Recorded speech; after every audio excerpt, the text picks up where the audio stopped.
দলের নেতানেত্রীরা কোথায় যাচ্ছেন, কি করছেন সর্বক্ষণ নজরে রাখছে পুলিশ। এমনকি শাসক দলের কেউ তাদের সঙ্গে যোগাযোগ রাখছেন কিনা তাও প্রশাসনের নজরে, দাবি রাজ্য বিজেপির। গেরুয়া শিবিরের সব অভিযোগই অবশ্য উড়িয়ে দিয়েছেন পার্থ চট্টোপাধ্যায়।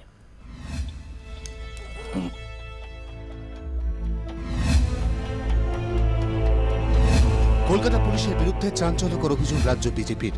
তাদের দাবি, দলের নেতানেত্রীরা কোথায় যাচ্ছেন, কাদের সঙ্গে বৈঠক করছেন, সবকিছুর উপর নজর রাখা হচ্ছে। বিরোধী দলের কেউ তাদের সঙ্গে যোগাযোগ রাখছেন কিনা সেদিকেও চোখ রয়েছে পুলিশের। বিজেপির দাবি, এই তালিকায় রয়েছেন রাহুল সিনহা, রূপা গাঙ্গুলি, লকেট চ্যাটার্জি, শ্রমিক ভট্টাচার্য, রিতেশ তিওয়ারি, বাবুল সুপ্রিয় এবং জয়প্রকাশ মজুমদার।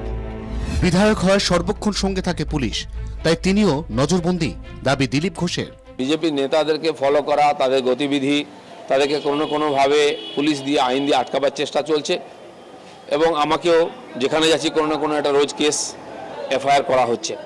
হয়তো টিএমসি সেভাবে আদর্শ দিক দিয়ে, রাজনীতিক দিয়ে আমাদের আটকাতে পারছে না, তাই প্রশাসন পুলিশ দিয়ে আটকাবার চেষ্টা করছে, এটাতে সফল হবে না।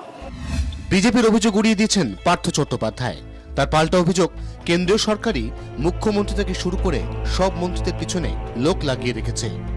গত মাসে বিধানসভায় তৃণমূল পরিষদীয় দলের বৈঠকে মুখ্যমন্ত্রী বলেন, দলের 3 বিধায়ক যে বিজেপির সঙ্গে যোগাযোগ রাখছেন তা তার অজানা নয়। পুলিশের নজর এদিকেও রয়েছে বলে গেরুয়া শিবিরের অভিযোগ। ক্যামেরায় চঞ্চল চৌধুরীর সঙ্গে অঞ্জন রায়ের রিপোর্ট, 24 ঘন্টা।